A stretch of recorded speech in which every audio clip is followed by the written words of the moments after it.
Hey, what's up, lightboltjoe here. Today we are going to discuss Book 3 of Avatar: The Last Airbender, Fire. So this is a 20-episode season, or 21-episode season. This is very much split right in the middle. The first 10 episodes lead up to the eclipse, and then the final chunk is Aang dealing with failure again, and then trying to figure out what is he going to do about Fire Lord Ozai. Is he going to kill him? Is he going to try something different? How can he try something different? What's going to happen with all of our group of eclectic characters, etc.? The last 4 episodes, Sozin's Comet, part 1, 2, 3, and 4, absolutely flawless. This show itself is like a 9.3 on IMDb or something like that out of 10. Unheard of for TV, especially for a cartoon, 3-seasoned cartoon. It's just it's impeccable. So leading up to the eclipse, it's a matter of now we're in Fire Nation territory. What's going to happen? How are we going to get our group together? How are we going to do these things? Aang enrolls in this firebending school. The group of them pretend that they're from the Fire Nation colonies in the Earth Kingdom. They are just trying to learn more information. So Aang throws a dance party in a cave, which is fun. Everybody has their own things going on as well. But in the process of all of this, there's so many stories happening at the same time. So Zuko has relapsed at the end of season 2. So he's going back to the Fire Nation. He wants his father's approval. He wants to be with his people. He thinks he wants to be with his people, but the more he yells at his uncle, who's been imprisoned for being a traitor, the more he realizes that this is not what he wants. He goes to a war meeting. He realizes this is not who he is anymore. He needs out. So he confronts his father on the day of the eclipse, the same time that Team Avatar teams up with Chief Lakota, who is Sokka and Katara's father, and other, war and other water tribe individuals as well. Their Earth tribe.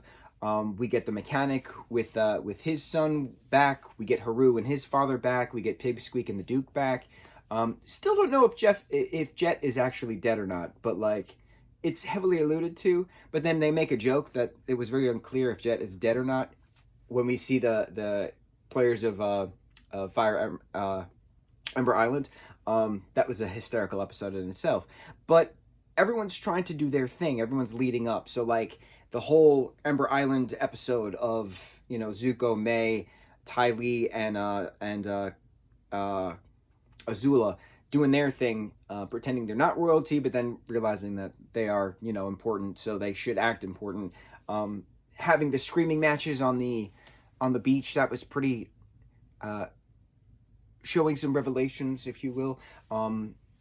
Mai and Zuko breaking up, then getting back together at the ends. The whole Boiling Rock episode within season 3, absolutely perfect. Boiling Rock being in prison. So the lead up to the eclipse, because firebending is no more for 8 minutes because of the eclipse, what can they do? So they try to invade the Fire Nation capital, but because Azula knew this already when she was ruling with the Dai Li in Ba Sing Se in the Empire, in the Earth Kingdom, they already got the leg up. So the invasion didn't happen. It didn't happen. So Aang has to go through defeat again. It's also in the beginning of this, he has to come back to life, basically. He was in a coma for 2 weeks. So thankfully, Katara healed him with the water from the Northern Water Tribe. But, he has to deal with failure again. And in the very first season, he says, I'm just a kid. I can't do this. And seeing him as a 12-year-old, and this is now the course of, at the end, Zuko and Aang say, it's been a year. Who would have thought a year ago? Blah, blah, blah, this and that. It's very important to see all of that because it's only been a year and he's still just a kid. And all of these past avatars are telling him he has to kill the Fire Lord. He has to kill the Fire Lord, and he doesn't want to. And he figures out a way how not to. He takes away Ozai's bending. Incredible. Watching Azula's downfall, watching her try to kill Zuko again, watching the White Lotus come together to take back Ba Sing Se, watching Katara and Zuko work together to defeat Azula, having Zuko confront his father after his bending's taken away with the incredible battle at the end, because Sozin's Comet gives firebenders incredible power for the time that the comet is there. Aang defeats the Fire Lord by taking his bending away, which he learns from a lion turtle. And we get, origins of different bending styles and stuff throughout the show, but then seeing the Fire seeing the lion turtle explain to Aang before there was bending, we focused on the balance of energy. There was some more spirit stuff, not a lot of spirit stuff. There's a lot more spirit stuff to come within the Legend of Korra, within the comics that we have to read as well. But to then have everyone come back together at the end, Ty Lee joining the Kyoshi Warriors, Sokka and Zuko having that hysterical moment, you know, my girlfriend turned into the moon, that's rough buddy moment, going to the Boiling Rock to break out some prisoners.